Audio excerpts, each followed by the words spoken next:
अस्सलाम वालेकुम। तो आज का जो हमारा टॉपिक है वो है रेशियो टू ट्रेंड मेथड।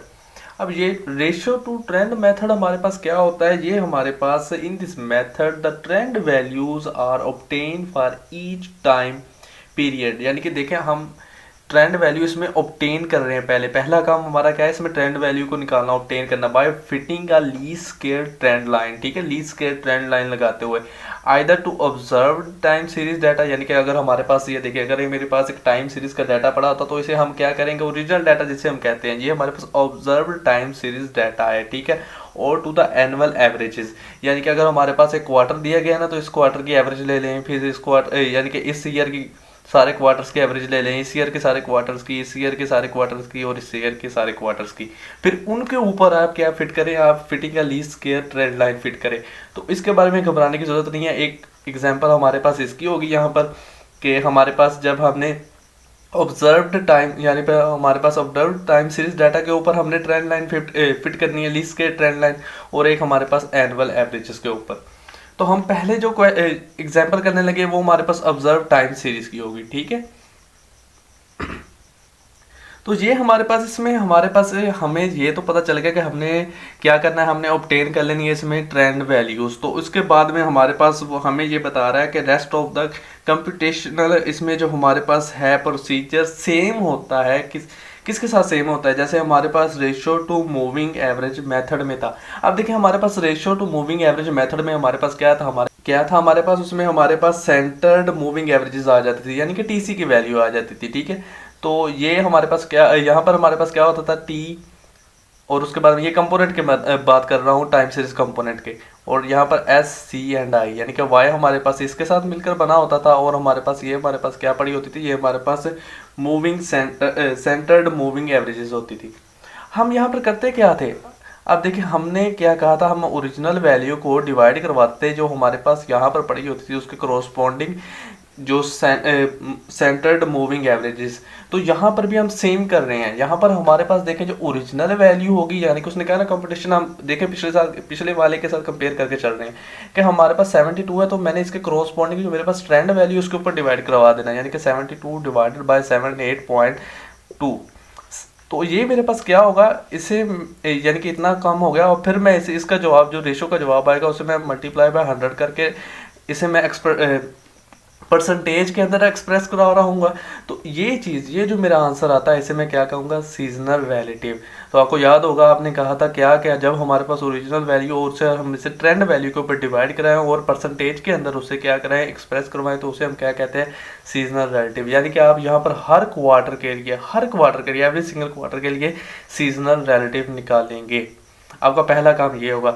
अब आपको पता है नेक्स्ट आपका यानी कि इसमें क्या होगा काम, आपको पता है कि आपने इसमें जो हमारे पास क्वार्टर की जो हमारे पास सीजनल रिलेटिव की वैल्यू आएगी वो आपने उसके यानी कि अरेंज कर देना था। अरेंज करने के लिहाज से मतलब क्या है कि जो यहाँ पर क्वार्टर की वैल्यू उसके सामने ही लिखे, यानी कि 2001 का क्वार्टर तो उसके सामने जो वैल्यू आपकी आ रही है लिखे। इस तरह आपने जब सारी अरेंज कर लेनी थी, आपको पता है फिर आपका नेक्स्ट काम क्या होता था।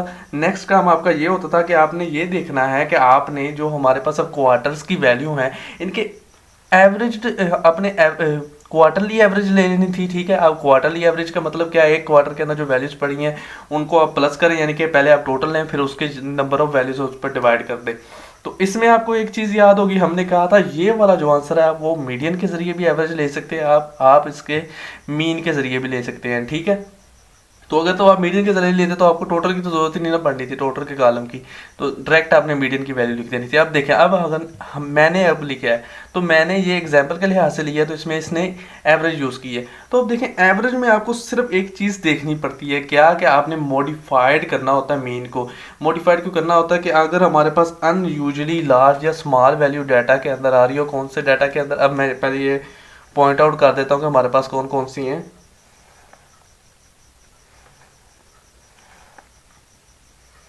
तो ये देखें मेरे पास 4 वैल्यूज़ है, तो मैंने पॉइंट आउट इसलिए कर दिया कि ये अनयूजली लार्ज हैं, किसके लिहाज से, जो क्वार्टर अंडर द क्वार्टर हमारे पास वैल्यूज़ पड़ी हुई हैं। ये देखें मेरे पास फर्स्ट क्वार्टर है, इसमें ये तीन ऑब्जर्वेशन देखें तो एक दूसरे के क्लोज हैं, लेकिन ये इनके लिहाज से क्लोज नहीं है, थोड़ी सी वेरिएशन है, लेकिन वो कहता है कि ठीक है आप इसे डिस्कार्ड कर दे तो आप इसे डिस्कार्ड कर दें। सेम इस तरह इसको डिस्कार्ड कर रहा है, इसको डिस्कार्ड कर रहा है और इसको डिस्कार्ड कर रहा है कि ये हमारे पास क्या है, ये हमारे पास एक अनयूजुअली लार्ज वैल्यू या अनयूजुअली स्मॉल वैल्यू हो सकती हैं, आउटलायर हो सकते हैं, ठीक है, इन्हें आउटलायर भी कहते हैं। तो अब देखें, अब इन वैल्यूज़ को आप डिस्कार्ड करने का मतलब क्या है, अगर मैं इसको डिस्कार्ड कर रहा हूँ ना, तो मैंने ये 3 ऑब्जर्वेशन लेनी थी, इनका मैंने टोटल करना था, उनके 3 के ऊपर मैंने डिवाइड करना था। यहाँ पर भी 3 ले रहा हूँ तो इन 3 को मैं प्लस करूँगा और फिर 3 पर डिवाइड करूँगा। सेम मेरे पास अब क्या आ गया, टोटल और मीन्स आ गए। यानी कि अब मेरे पास क्या हो गए, अब मेरे पास क्वार्टरली मीन की वैल्यूज़ आ गई हैं। अब अगर मेरे ये क्वार्टरली मीन को मैंने देखना था कि ये जो मेरी एवरेजेस हैं, ये मेरे पास एवरेज टू 100 हो रही हैं, इसका मतलब क्या है, जो मैंने अब ये बोला एवरेज टू 100, यानी कि हमारे पास averages of all the indexes equal 100 हो रही हैं। इसका मतलब क्या है कि अगर मेरे पास यहाँ पर यानी कि मैं 4 क्वार्टर निकाल रहा था ना, तो मेरे पास अगर इसका टोटल आगे आता तो मेरे पास यहाँ पर 400 आना चाहिए था। तो देखें मेरे पास 400 तो आया नहीं है, तो फिर मैंने इसे क्या करना है, मैंने करेक्शन फैक्टर के साथ इसे क्या करना था, मल्टीप्लाई करवाना था। किस चीज़ को, जो हमने मीन की एस्टीमेट यानी कि इंडेक्स मीन के ज़रिए estimate of the seasonal index निकाले होंगे या मीडियन के ज़रिए निकाले होंगे। तो अब देखें मैंने इसे कैसे करना था, आप देखें मेरे पास इसे मैंने एडजस्ट करने के लिए कैसे करना था कि मेरे पास 80.77 है, इसे मैंने डिवाइड करवाना था। ये मेरे पास क्या है, ये मेरे पास है इस वक्त मेरी क्वार्टरली एवरेज, और इसे मैंने डिवाइड किसके ऊपर करवाना है, किसके ऊपर, ये मेरी ग्रैंड एवरेज जो है, ये मेरे पास आगे टोटल है, ये मेरी ग्रैंड एवरेज है। इसके ऊपर मैं डिवाइड करवाता, ठीक है, और फिर इसे मैंने क्या करना था, फिर मैंने इसे, क्योंकि मैंने 400 के इक्वल लेकर आना, तो मैं 400 के साथ इसे क्या करता, मल्टीप्लाई करता। तो इस तरह ये मेरे पास सारी एडजस्ट हो जानी थी और आपका आंसर 400 आ जाना था। तो एक तो क्वेश्चन हमने सारा कर लिया कि देख लिया कि हमने सीजनल इंडेक्सेस इसके निकालने कैसे थे। अब हमारा रह गया दूसरा क्वेश्चन कि अगर हमारे पास वो कहता कि एनुअल एवरेज के ऊपर आपने क्या फिट करना है, fit the least square trend line, तब आपने कैसे करना था। अच्छा, सेकंड एग्जांपल करने से पहले एक चीज़ मैं आपको बता दूं कि ये वाला जो मेथड है, the ratio two trend method, ये इन्फीरियर है, यानी कि बनिस्बत किसके निस्बत इन्फीरियर है, ये हमारे पास ratio to moving average method के। क्यों, क्योंकि आपको पता है कि इसमें जो आंसर आपके पास आ रहा है, ratio to moving average method में आपके पास जो आंसर आता है वो आपके पास सिर्फ सिर्फ सीजनल इंडेक्सेस, लास्ट पे जो सीजनल इंडेक्स निकल के आते हैं वो हमारे पास सिर्फ एस की वैल्यूज होती है, सीजनल इंडेक्सेस, ठीक है। लेकिन जब हमारे पास हम इसके जरिए यानी कि रेशो टू ट्रेंड मेथड के जरिए पूरा क्वेश्चन हम हल कर रहे हैं, तो इसमें हमारे पास क्या होता है, इसमें हमारे पास लास्ट पे जो सीजनल इंडेक्सेस ये निकल के आए हैं, इसमें ये हमारे पास सिर्फ और सिर्फ ट्रेंड कंपोनेंट की यानी कि जो है ना वेरिएशन, उसे रिमूव कर रहा है। लेकिन ये ना तो ये इरेगुलर की और ना ही साइक्लिकल की, ठीक है, इन दोनों की ये रिमूव नहीं कर रहा होता। जिसका मतलब क्या है कि हमारे पास जो सीजनल इंडेक्सेस आएंगे उसके अंदर हमारे पास ये variation of the cyclical and irregular component उसमें क्या होती है, इंक्लूड होती हैं।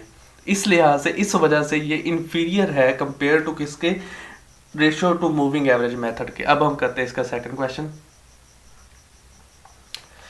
अच्छा, तो ये क्वेश्चन करने से पहले आपको मैं बता दूं, जो हमने अभी पिछला क्वेश्चन किया था, जो एग्जांपल की थी, तो उसमें जो हमने ट्रेंड वैल्यूज निकाली थी वो पीछे क्वेश्चन हम करके आए हैं, उसमें सारी की सारी प्रोसीजर हुआ है। अगर किसी को नहीं उसकी समझ आई तो वो पीछे यानी कि एग्जाम्पल बुक के ऊपर भी दे सकता है या वीडियोज़ में भी जाके दे सकता है। जब हमने ट्रेंड वैल्यूज़ निकाली थी यानी कि लीस्ट स्क्वायर हमने किया था मेथड, तो उसमें वो जाके वो एग्जांपल देख सकता है। अब देखें, अब हमारे पास क्या है, अब हमारे पास सेकंड एक हमारे पास एग्जांपल आ गया। तो इसमें हमारे पास क्या कह रहा है कि एनुअल एवरेज के ऊपर आपने क्या करना है, आपने least square trend line fit करनी है। तो देखिए, अब एनुअल एवरेज का मतलब क्या है कि आपको एनुअल एवरेज लेनी है, यानी कि देखिए अब 2003 की पहले आपको एवरेज लेनी पड़ेगी। इसका मतलब क्या है कि आप सारे क्वार्टर्स को करें प्लस, ठीक है, यानी कि आप क्या करना है, आपने 71 प्लस 89 प्लस 89 प्लस 106 प्लस 78 और डिवाइडेड बाय 4 करना है आपने, ठीक है। तो आपके पास इसकी एक वाले की आपके पास क्या आ जाएगी, 2003 की एवरेज आ जाएगी। देखिए,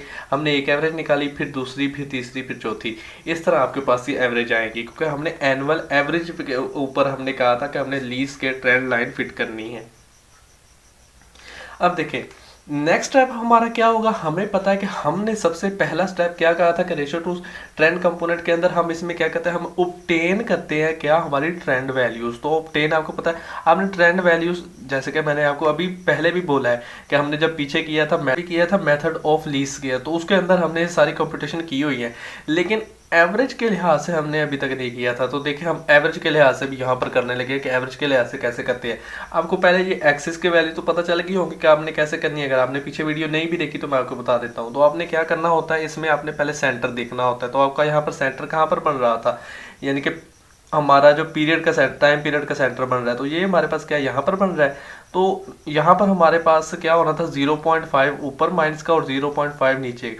तो हमने उससे हमारे पास यानी कि फ्रैक्चुअल यानी कि 0.5 ऐसे वैल्यूज जा रही थी आपकी और 0.5 ऐसे, फिर इसमें 1 आपने करता जाना था ऐड और ऊपर। लेकिन देखिए यहाँ पर पॉइंट्स में वैल्यूज आ रही हैं, तो आपने उससे बचने के लिए क्या करना था, हर एक को आपने 2 के साथ मल्टीप्लाई करवाना था। तो इस तरह आपके पास ये वाली वैल्यूज आ जानी थी। अब आपको इसकी समझ आ गई है। तो जब हमने 2 के साथ मल्टीप्लाई करवा देना होता है, तो तब हमने क्या कहना है कि हमने जो यहाँ पर x को मेजर किया है इन हाफ ईयर किया है। लेकिन जब अगर मेरे पास पॉइंट्स के अंदर ही आप करते इसे मेजर, तो आपने इसे क्या करना था, आपने यानी कि ऐसे x की वैल्यू लिखते फिर सारी ट्रेंड वैल्यूज निकालते, तो आपने कहना था आपने x को इन यानी कि पूरे ईयर्स के अंदर आपने क्या किया, उसे मेजर किया। यानी कि हमने यहाँ पर अब हम जो यहाँ पर कर रहे हैं, हम x को हाफ ईयर के अंदर मेजर कर रहे हैं। अब देखें, अब हमारे पास ट्रेंड वैल्यूज ऑब्टेन करने के लिए आपके पास ट्रेंड लाइन इक्वेशन ये वाली होती है। देखिए हमने y hat is equal to a plus b x करना था। अब हमारे पास यहाँ पर देखें ना a की वैल्यू है और ना ही b की वैल्यू है, तो वो हम कैसे निकाल सकते हैं। उसके लिए हमारे पास ये देखें, हमारे पास ये दो नॉर्मल इक्वेशंस थी जिसे हमने क्या किया था सोल्व करके। तो उनकी ये हमारे पास ऐसे a, अगर a का हमने आंसर निकालना हो तो वो होता था समीशन y ओवर n, और b का निकालना होता तो वो होता था summation x y over summation y square. तो देखें यहाँ पर आपके पास y की वैल्यू भी x की है, तो आप क्या कर सकते हैं, इसका समीशन निकालेंगे तो आपके पास समीशन y आ गया। तो आपके पास नंबर ऑफ वैल्यूज कितनी है, यहाँ पर 4 है, तो आपके पास 4 पे डिवाइड करवा के आप इसका आंसर ले सकते हैं a का, यानी कि 358 डिवाइडेड बाई 4। तो आपके पास ये आंसर आ जाएगा। अब सेकंड आपके पास क्या चाहिए, समीशन एक्स वाई, आप एक्स वाई का कॉलम बनाएं और यहाँ पर आपको समीशन एक्स स्केयर यानी कि हर एक्स की वैल्यू का स्केयर लेके उसका समीशन करना है, ना कि यहाँ पर वो ये बोल रहा है कि आपके पास जो समीशन एक्स है इसका जवाब आएगा उसका होल का स्केयर लेना है। ठीक है, इसका जवाब वैसे भी 0 आएगा, तो ये चीज़ नहीं है यहाँ पर। अब देखें, अब आपने ये चीज़ ए भी निकाली बी भी निकाली। अब आप बता सकते हैं कि आपके पास जो रिक्वायर्ड ट्रेंड लाइन आई है उसकी वैल्यूज़ क्या है, उसकी वैल्यू ये है। और आपने एक्स को किस में मेजर किया, मैंने आपको पहले ही बता दिया, हाफ ईयर के अंदर मेजर किया है। तो ये लाइन अब हमें शो क्या कर रही है, ये लाइन हमें ये बता रही है कि the values, this line shows that the values of y, अगर नीचे नजर नहीं आ रहा तो फिर भी मैं बोल देता हूँ, और y increase by 1.6 after every half year. यानी कि हमारे पास जो y की वैल्यू है यानी कि वो हर हाफ ईयर के बाद में हमारे पास कितनी इंक्रीज कर रही है, 1.6 इंक्रीज हो रही है हर हाफ ईयर। यानी कि 6 मंथ के बाद उसकी हाफ 1.6 से हमारे पास वैल्यू क्या हो रही होगी, इंक्रीज हो रही होगी। फिर y की वैल्यू, फिर उसने 6 मंथ के बाद में क्या होगा, फिर उसके बाद 1.6 से उसकी इंक्रीज हो रही होगी, ऐसे जा रही वैल्यू। लेकिन हमारा डाटा अगर देखा जाए तो हमारा डाटा हमारे पास क्या पड़ा है, क्वार्टर्स के अंदर पड़ा है। तो हमें तो हाफ ईयर के लिहाज से नहीं चाहिए, हमें क्वार्टर के लिहाज से चाहिए। तो अगर मैं इसे 2 के ऊपर डिवाइड करवा दूं तो मेरे पास ये क्वार्टर्स की वैल्यू आ जाएंगी बिल्कुल, कि मेरे पास यहाँ पर फिर मैं ये बता सकता हूँ कि 0.8 हमारे पास जो वैल्यू है वो ईच क्वार्टर के बाद y की वैल्यू क्या हो रही है, इंक्रीज हो रही है। यहाँ तक आपको समझ आ गई होगी। अच्छा, आगे बताने से पहले मैं आपको एक चीज़ यहाँ पर बता दूँ दोबारा कि हमारे पास इसका जो मिडल बन रहा था वो हमारे पास क्या था, उसका जो ओरिजिन था वो हमने लिया था, वो टेकन एट दिसंबर 31 एंड 2004 का और जनवरी 1 2005 का, वो हमने इसका क्या लिया था, हमने इसका ओरिजिन लिया था। क्योंकि हमारे पास यहाँ पर इवन नंबर ऑफ वैल्यूज़ है। इवन नंबर ऑफ वैल्यूज़ यानी कि क्या थी, इवन ओड का आपको पीछे टॉपिक में बड़े अच्छे तरीके से बताया गया है। अगर हमारे पास यहाँ पर मिसाल के तौर पर 2007 भी पड़ा होता तो उसकी वैल्यू पड़ी होती, तो हमारे पास यहाँ पर हमारे पास जो हमारा होना था ये सेंटर ये वाला होना था। ठीक है, सेंटर ये होना था। तो इसके आगे हमने क्या लिखना था, 0, फिर इसके बाद में -1 -2 ऊपर को जानी थी और नीचे को इधर वैल्यूज आनी थी। तो वो हमारे पास कब हो रहा था, जब हमारे पास ऑड नंबर होने थे। तो यहाँ पर हमारे पास इवन है, तो हमने कहा है कि हमारा सेंटर इन दोनों के दरमियान था। तो वो मैंने आपको बता दिया है कि हमारे पास दिसंबर 31 2004 का और जनवरी 1 2005 का वो हमने ओरिजिन लिया था। अब हमारे पास यहाँ तो देखें कि अगर हमने पीछे क्वेश्चन जो किए थे उसमें ये होता था कि यहाँ पर हमारे पास क्या था, टाइम दिया होता था ईयर्स, यानी कि चले मैं लिख देता हूँ ईयर। तो ईयर्स दिए होते थे, ईयर्स की वैल्यू है, ठीक है, क्वार्टर्स में। उसके बाद में हमारे पास हम उसकी कोडिंग कर लेते थे, हमारे पास वाई की वैल्यू पड़ी होती थी। तो इसके सामने हमें जो ट्रेंड वैल्यूज़ लिखनी होती थी वो तो बहुत आसान थी। लेकिन यहाँ पर आप देखें, आपने यहाँ पर एवरेज ली हुई है, आपने कितनी वैल्यूज़ देखें, हमारे पास यहाँ पर 16 वैल्यूज़ हैं, ठीक है। तो 16 वैल्यूज़ के आपके पास अब 4 वैल्यूज़ के यानी कि 4 वैल्यूज़ ऑफ एक्स आई हैं। तो आप दोबारा उसकी पुटिंग कर सकते हैं, इतनी आसानी से नहीं कर सकते। तो आपको इसके लिए इसकी एक एवरेज यानी कि पहले सेंटर तो देखना पड़ेगा कि हमने इसका यानी कि इसकी ट्रेंड वैल्यूज़ का हमने कैसे कंप्यूट करना है। तो उसके लिहाज से आप देखें तो हम क्या कहेंगे कि हम अज्यूम करते हैं that the given quarterly data correspond to the middle of the quarter. तो वो मिडल ऑफ द क्वार्टर हमारे पास क्या है, हम कहते हैं जब एक्स की वैल्यू हमारे पास जीरो होगी, यानी कि ठीक है, एक्स की वैल्यू जब हमारे पास क्या होगी, जीरो होगी, तो वो कहाँ पर होगी, हम अज्यूम कर रहे हैं कि वो हमारे पास जनवरी 1 2005 के ऊपर होगी, ठीक है। यानी कि इस वैल्यू की बात कर रहे हैं हम, इस वैल्यू की। यहाँ पर हम कहते हैं कि जो हमारे पास वैल्यू आएगी वो हम ले रहे हैं। तो उसके लिए हमें y की वैल्यू हमारी क्या चाहिए होगी, हमारे पास जो, अब देखें, हम मैं वैसे ही लिख देता 2.5 के साथ, यानी कि हमारे पास क्या है जी, ये ट्रेंड वैल्यू है। तो इसमें मैं क्या करूं कि मैं 2.5 है साथ में इसके ऐड करके लिख दूं, तो नहीं, ऐसे नहीं आपने करना। आपने जो ये पहली एवरेज आपने लेनी है, इसमें आपने क्या करना है, आपने मजीद इसका आपने क्या करना है, मिडल ऑफ द क्वार्टर लेना है। यानी कि 0.8 को भी आप 2 पर डिवाइड करेंगे तो आपके पास क्या आ जाएगा, 0.4 आ जाएगा। तो ये 0.4 निकालने का हमें क्या फ़ायदा होगा, हमें एक ट्रेंड वैल्यू मिल गई है जिसके बाद भी हम इसमें पुटिंग कर सकते हैं। कैसे, अब देखें ज़रा, अब ये ज़्यादा लिखा गया है, इसे थोड़ा सा मिटा देता हूँ मैं।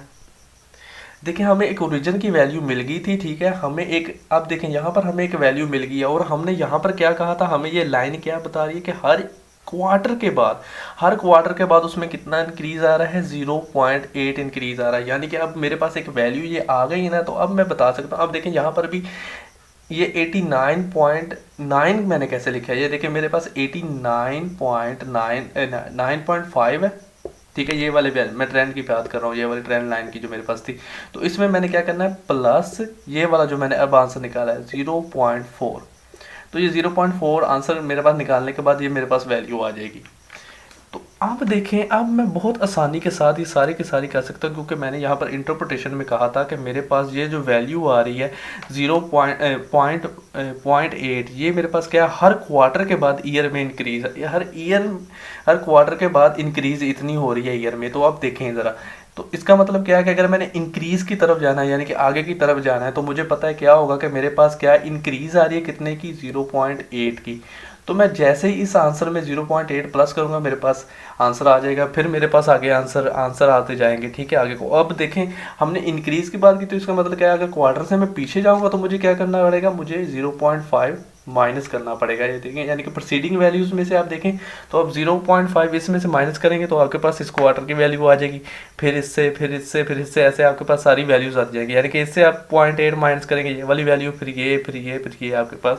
अब इतना ज़्यादा जो आपने काम किया है ना, यहाँ तक हमने जो काम किया, ये आपने क्या निकाली, आपने इसकी ट्रेंड वैल्यूज़ निकाली हैं। ये याद रख लें आप कि अभी तक हमने ट्रेंड वैल्यूज निकाली हैं, अभी हमने इसके लिए क्या नहीं किया, हमने सीजनल इंडेक्स निकालने थे। तो बाकी आपको पता है कि पिछला जैसे आपका काम था, आपने क्या करना था, आपने ओरिजिनल वैल्यूज जो हमारी यहाँ पर 71 है, तो आपने क्या करना था, इसको इसकी ट्रेंड वैल्यू के ऊपर करना था डिवाइड, यानी कि 71 डिवाइडेड बाई 83.5, तो आपके पास आंसर आ जाना था 71 डिवाइडेड बाई 83.5, और उसे आपने एक्सप्रेस करके कराना था परसेंटेज में। तो इसे हम क्या कहते थे, इसे हम सीजनल रिलेटिव कहते थे।